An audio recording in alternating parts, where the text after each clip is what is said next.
In this lecture, we are looking at an introduction to alternating current, commonly referred to as AC.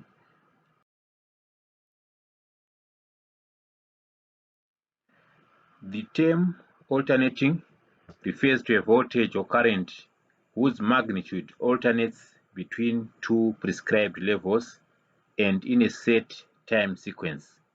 Here we have examples of alternating waveforms. We have a sinusoidal waveform, a rectangular waveform, a triangular waveform, and a sawtooth waveform. We can notice that in part of the cycle, the current or voltage is in one direction. Then in the remaining part of the cycle, the current or voltage is in the opposite direction. In this course, we are going to look at the analysis of sinusoidal AC. This is because all other signals can be expressed as sums of sinusoids. Therefore, their analysis can be derived from the analysis of sinusoids. The term alternating current is used to refer to sinusoidal AC waveform. All other waveforms are going to have descriptive prefixes, for example, triangular AC, square wave AC, and so on.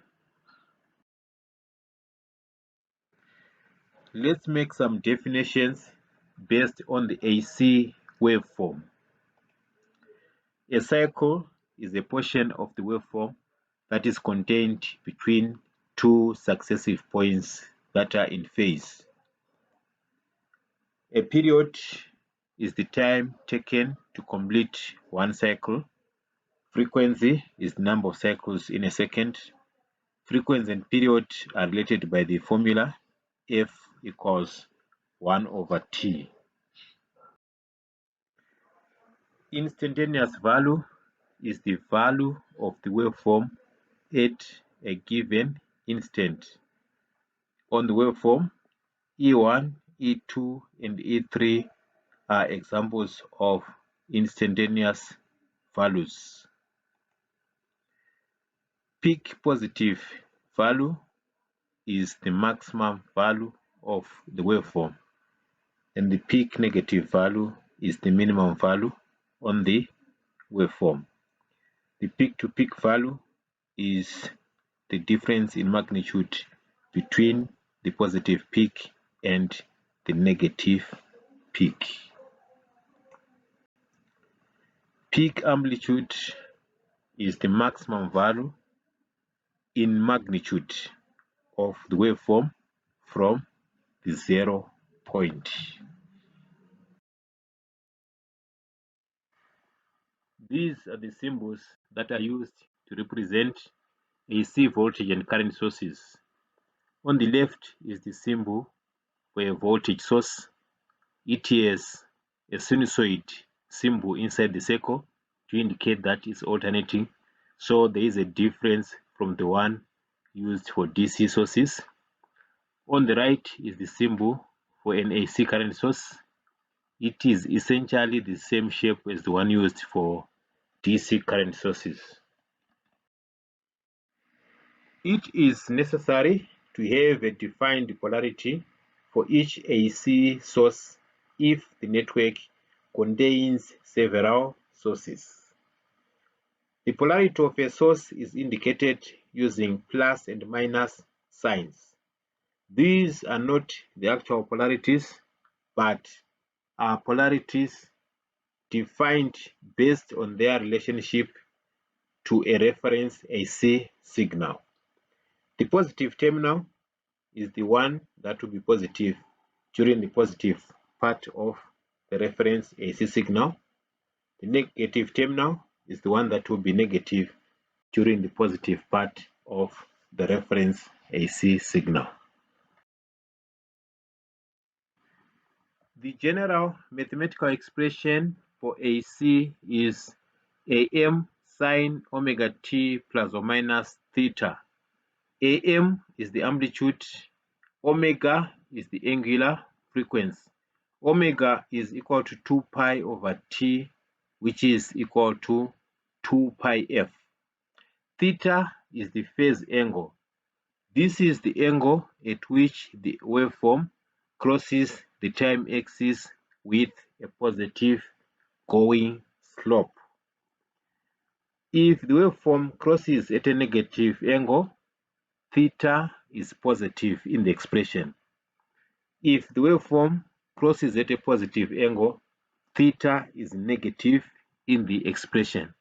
In simpler terms, the phase angle is positive when the waveform appears shifted to the left, and it is negative when the waveform appears to be shifted to the right.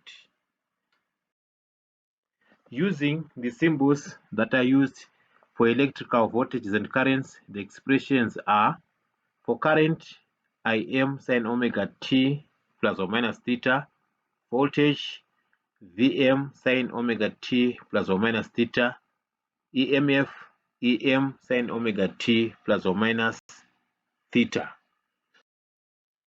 By convention, phase angles must be expressed as values in the range minus 180 degrees to plus 180 degrees, equivalently from minus pi to pi. Any phase angle that is outside this range must be manipulated to be within the range. This can be done using trigonometric identities. Shown are some trigonometric identities that can be used.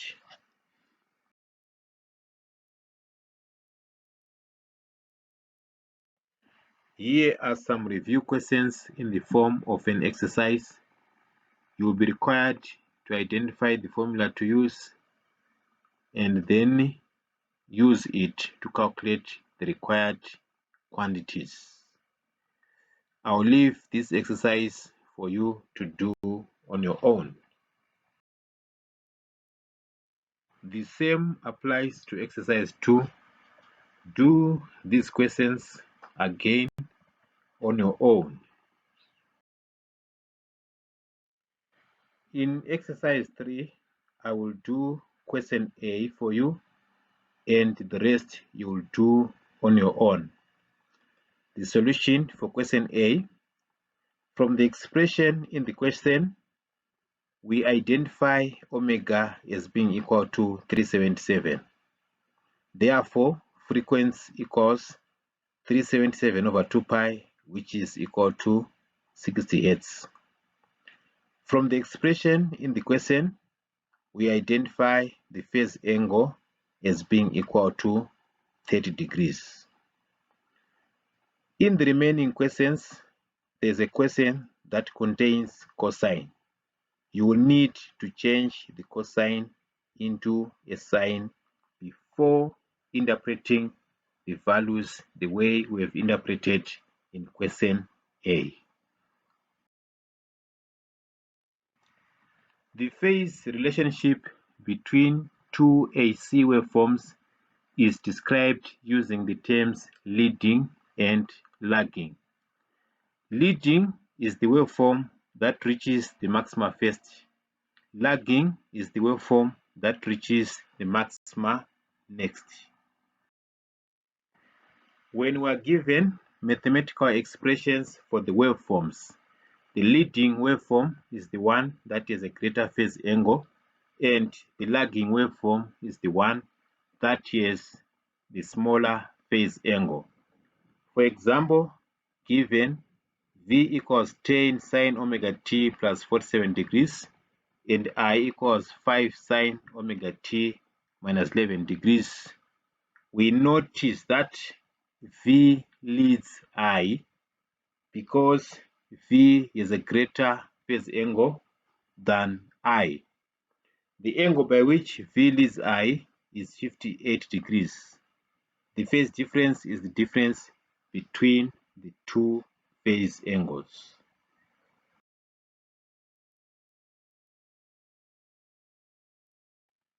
In this exercise, you are required to determine the relationship between the pairs of waveforms given in each question. I'll leave this exercise for you to do on your own. The average value of an AC waveform is 0. Therefore, it has no useful significance. The effective value of an AC waveform is the equivalent DC value that gives the same average power as the AC waveform. We want to derive the relationship between effective value and peak amplitude of an AC. Let's consider the case of a resistance through which an AC current is flowing. The instantaneous power dissipated by the resistance is I squared R, which is equal to Im squared R sine squared omega t plus theta. The average power dissipated by the resistance is obtained by integrating over a period and then dividing by the period. We get the expression Im squared R over 2. The equivalent DC power is equal to IDC squared R, where IDC is the equivalent DC current. Equating the two expressions, we get the relationship as IDC equals Im over root 2. Therefore, the effective value of an AC is equal to the amplitude of the AC over root 2. From the approach that we use to determine the effective value of an AC, it is also known as the root mean square value, RMS in short. To indicate that a quantity is an RMS quantity, we use the subscript RMS against the symbol for the quantity. However, in practice, the subscripts are dropped so that the symbols are the same as those that are used for DC quantities.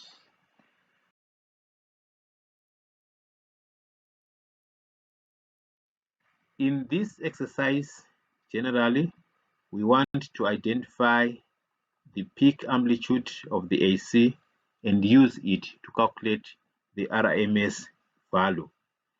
I will leave this exercise for you to do on your own. Let's derive the expression for average AC power when given voltage and current. Instantaneous power is the product of voltage and current expressions. Average power is obtained by integrating instantaneous power over a period and dividing by the period.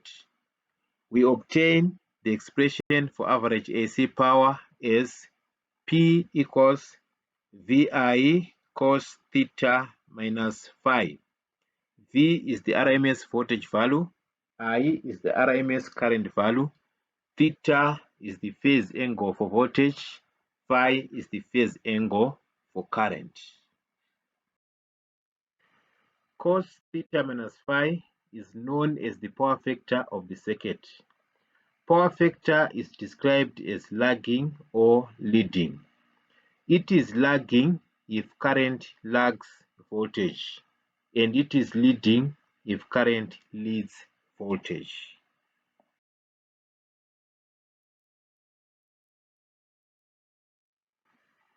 For each question in this exercise, you are given expressions for voltage and current waveforms. You are required to calculate average power and power factor. Before you apply the formula for average power and power factor, you need to first determine the RMS values and the phase difference between voltage and current. I'll leave you to do these questions on your own.